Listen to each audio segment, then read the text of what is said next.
I'm going to talk a little bit about Chan and meditation, and particularly about why we all have so much difficulty meditating.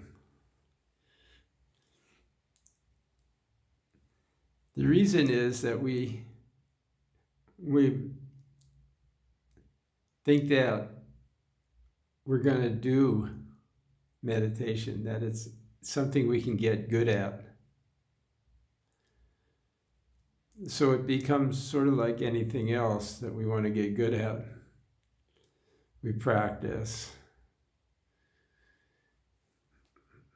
We have a time for it. We dedicate ourselves to it. We have a goal, something we want to achieve.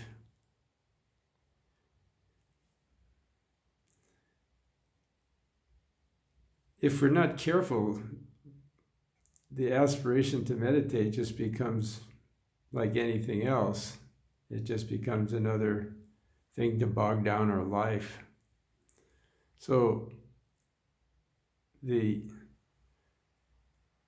we want to get off on the right foot, or the left foot, at least get started, the place to begin is with the realization that I'm a born meditator. That's the truth of the matter. And if we're not careful, all our efforts to do various practices just get in the way of that realization. If, however, we get off on the left foot, we will not do that.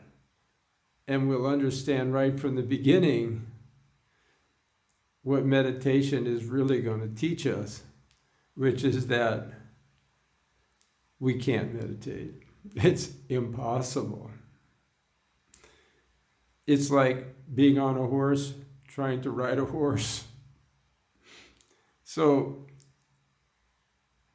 if anything we can learn from meditation,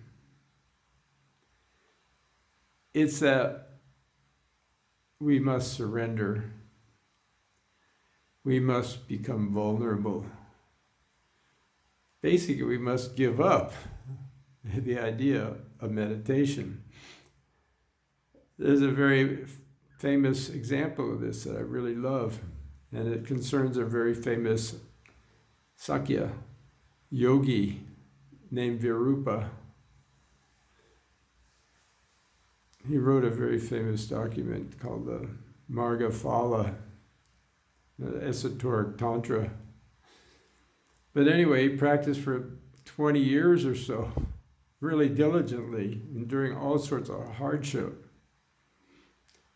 And then finally one night after meditation, he was so frustrated, he just threw his rosary into the latrine, in the monastery latrine, and went to sleep, or tried to sleep.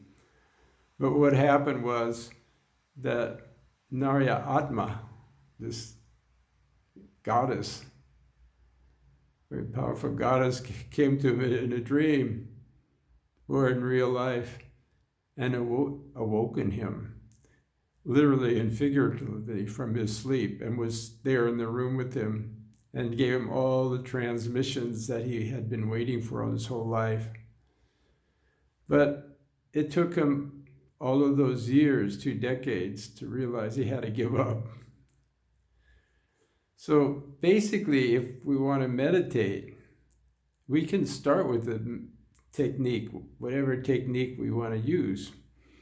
Chan, Mahamudra, a mantra, a visualization, watching the breath. All techniques are excellent, but we have to have a mind that understands that we are not going to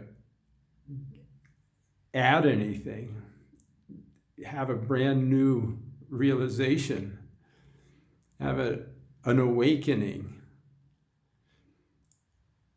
the best that we can hope for is that we can see what's going on all along that's never been away from us, that we would have been aware of a long time ago if we weren't chasing after our own stuff. So meditation is, not going to, bring you to some new place inside that's really spectacular. It's not going to do that. It's going to, make you aware of how dumb you are for not seeing it all along, because it's been there all along. So if the attitude is what's important, to have a real openness, a vulnerability, to be vulnerable, and to trust in the process. Trust that it's within you. The awakened mind has been shining all along. And with that kind of mindset, meditation has a chance. And if you have faith in yourself and that it really is within you, then if you're adverse to meditation, just sit in that faith, in the faith that I'm an awakened being. I have Christ consciousness, the Buddha nature, whatever you wish to call it, the kingdom of heaven. As Jesus said, it's within us. He didn't qualify that with anything. He didn't say, oh, you have to meditate to find it. He just said it's there, go look for it. And so many sages in the past have, said the same thing. They said, look within. Now, basically, the problem with meditation is it's kind of like an external device that we're adding, which is really unnecessary. And we often, in our stubbornness or disbelief that we really do have Christ consciousness within us, the Buddha nature within us, in our disbelief of that, we're given meditation topics. But as anyone who's even read a little bit knows, that, these meditation topics are like a boat that carries you across a river. Once you get across, you leave the boat behind. So we use these meditation topics as a device, but they're not to be clung to. And if we cling to them, they get in the way, actually. And it just becomes another thing that we do in the day, and we don't want that to happen. So what we do want to happen is, to get together with ourselves. And that's it. If we can do that much, then we've gone a long ways. And with this, I'm going to close with a funny story. And it's kind of a lesson in meditation. It was unintended, but for me, it was a great lesson in meditation. I was training during my younger years in the Muscle Beach weightlifting club when it was in the place called the Dungeon in Santa Monica on 4th and Broadway. It was a basement, a huge basement, where all the elite athletes in the world gathered to meditate. I mean, weightlift and bodybuild. And the only reason I got admitted into this club, I was 145 pounds and 6'4", but I would go at 4:30 and open the doors because I wanted to open the doors before school started and get my workout done. So they thought, well, at least somebody's going to open the gym.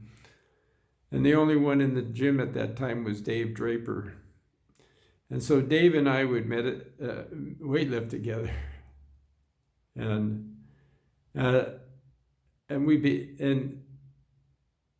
as I trained there for about a year or two and gained 100 pounds, I learned a lesson about meditation that stuck with me, and a lot of parallels to weightlifting and meditation, by the way, when you're really at the top of the game like these people were, like dedication, trust in yourself, faith. All of these things are elements of bodybuilding, and you can transplant them into meditation practice.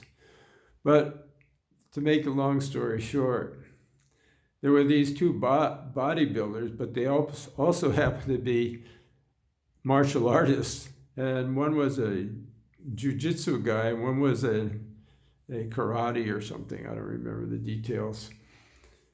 But they were huge. So these guys were like 250, 270. And they got in a huge argument in the gym about which martial arts was better. It was kind of like weird, but it looked like they were going to come to blows. And then the two people were a guy named Earl and Lil Abner. And so just when they were about to come to blows, Earl said to Lil Abner, you should go home, go into a closet, and shut the door and say to yourself, let's get together. It worked. The whole argument stopped right there. Don't ask me why, but everybody came to their senses. But it's hysterical, but it's very good meditation instructions. So what it means is that's all there is to meditation. Sit down and say to yourself, let's get together. That's it. That's all you have to know.